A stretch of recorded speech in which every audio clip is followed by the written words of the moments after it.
Hey guys, good afternoon. I just wanted to take a second and let you know that a few months back I had an opportunity to talk to one of our team members, Tommy, and talk about how he got here and finally find out how many years he's been here on the property. Take a look.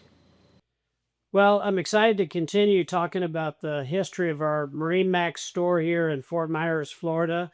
And here I'm going to kind of refer to probably our historian, Tom Mauch, was been here. Tom, I know we're just 47+ years. I was going to say, I'm glad you finally kind of gave us the truth there. So Yeah, almost 50 plus years. Yeah.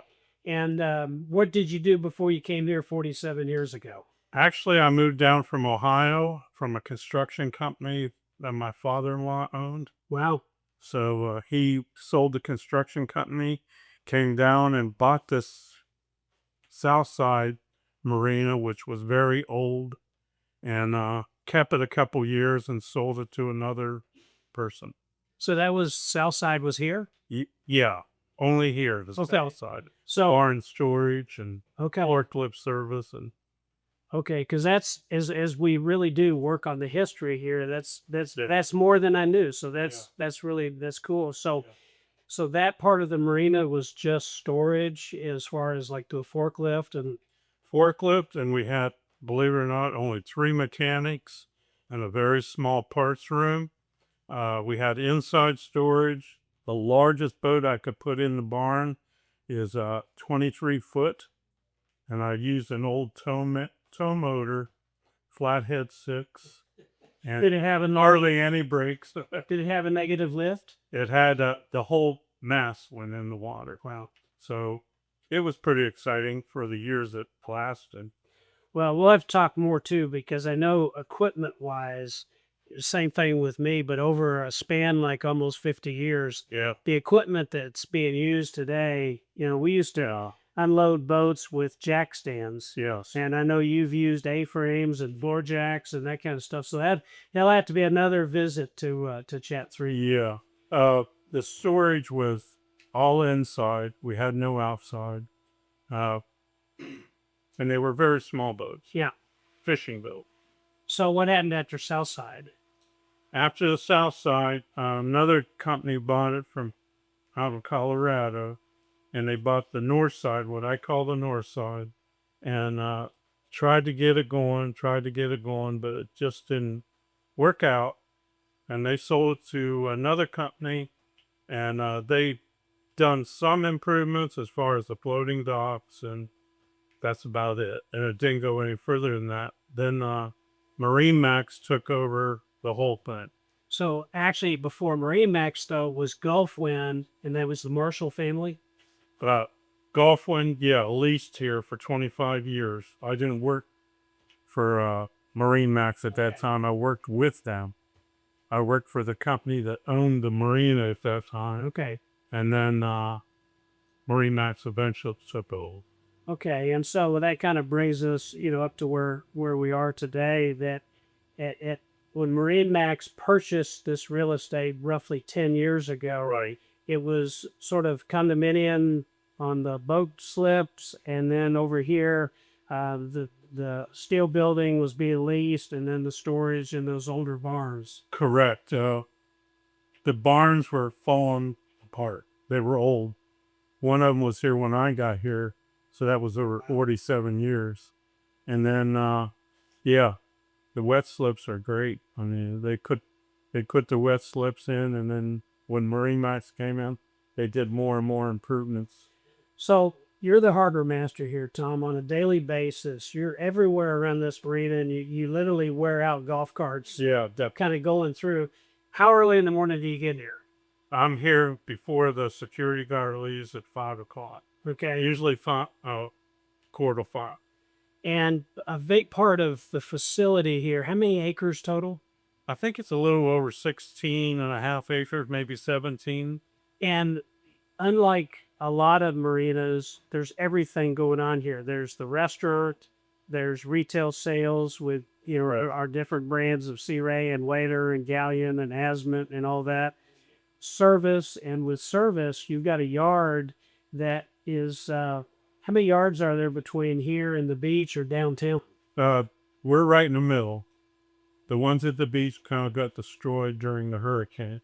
A couple of them have recovered, but we have a 75-ton lift, travel lift, and we can lift our boats out or whatever.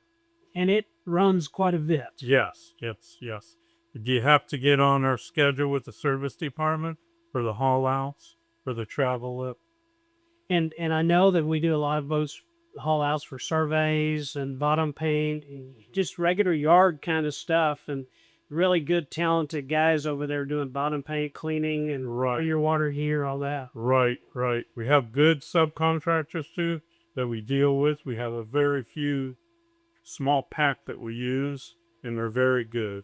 So in the marina, what's the biggest boat that we can handle here? Well, in the wet slip at one time we had a 90-foot. To haul out, we can do 68. That's about it. But it's a 75-ton lift, and it's Yeah. easy. And then one of the big things that was completed, almost 4 years ago, 3 years ago now, the rack system that we have out here. It's very unique. It's first class as far as the structure and the forklift you have over there. What is the benefit of our storage over somebody going somewhere else for what we would call dry storage? Right. Well, our storage is all outside. It's 3 high most places, and on the ends 4 high, and it's already been hurricane proof. You know, a couple years ago we had 145-mile-an-hour winds. Not a beam moves. You know, so it's already hurricane proven. The other thing is you've got plugs out there. So some of these boats today that require being plugged in to stay charged, and whatnot, you can handle that as well. Almost all the boats in the dry storage, except for the 3rd tier, are plugged into 30-amp service or regular cords. And at the end of that dry storage area, there's a really nice building there that has a lounge, fuel pumps, and those kind of things. Right. And I can tell you from pulling up in a boat, that's probably one of the nicest dock arrangements and fueling that there is. Yeah, there's a great lounge down there, and when I first got here, we had 1 gas pump, and now we have 2 gas pumps and diesel pumps and pump outs on the dock for each boat for their slip. It's some really great people down there. Yeah, definitely. They'll meet you at the dock. They'll bring it down, ice, whatever you need for the boat. So the biggest thing that's going on around here right now is a little project over there on the other side. Tell us about that building. Yeah, we're getting a new sales building with all our office staff is going to be in. We're getting a complete new service shop, I guess I'd say. Huge, so we can get 30-footer, 40-footers undercover, and we'll be putting them in backwards. We have a boat hauler that will be able to get the boats closer so that we can get more boats under the overhang. So again, the latest in technology to move boats and also to work on them. Right. We'll have the big MarineMax. We'll have the boat hauler, which is a marine travel lift unit. Yeah. And then whatever we can get under there, keep them out of the sun. So in 47 years, what's the neatest, coolest particular time of when you've been here that something's happened or somebody bought a boat or just a real memorable time? Just all the new development. You know, I started out with nothing. Well, and that leads me to my last question. So 47 years on the property, how much longer are you going to work here? Mm-hmm. I don't know. Well, that's We'll it. find that out. I mean, you and I are the older guys around Yes, here, we so are. I guess Yes, we'll we just keep each other going. As long as I can walk or I don't get kicked out or whatever. Well, I'll make sure you'll get kicked out. You'll have to work on the walkout part. Yeah, when I first started, like I said, we only had 8, maybe 9 employees on this side. And now I think we have over 80. Yeah. 80 employees. And here to really do the service that people need. And one thing, Yeah.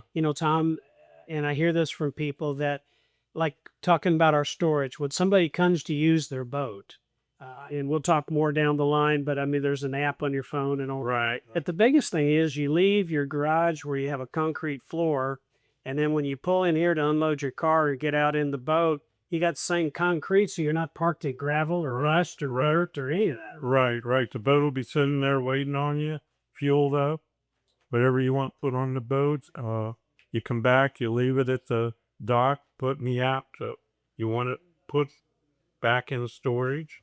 We'll wash it, we flush it, we'll put all your covers on, shut the batteries off, plug it in. Now, I know you and I both are combustible motor kind of people with cars and trucks and whatnot, but there is a place even down there for people to plug their electric vehicle down. Yes, we have 2 plugs down there for electric car. So we've kind of got everything on site, restaurant service, up to 90-foot yachts. We can, put in the marina, haul outs, service, and all that kind of stuff. Correct, and we have detailers on the property now. So, yeah, we got everything. Lots of Fiberglass people, gel coat people, canvas people. absolutely. We own that. A restaurant, And everybody smiles. everybody. We all have a good time. Exactly. Tom, thank you. And again, next time we'll talk about equipment and gear and kind of how that's evolved and, some of the Yeah. things over the years. And as well as we were talking about it before that, the boats have changed. You didn't used to have a 30-foot boat that had that many motors on the back of it. When I first got here, everything in the barn was stern drive. Stern drive and old outboard. Now the stern drives have kind of gone away. We still have them, but Yeah. when we had the big Mercury outboard. Absolutely. Absolutely. Tom, thank you. Yep, no problem.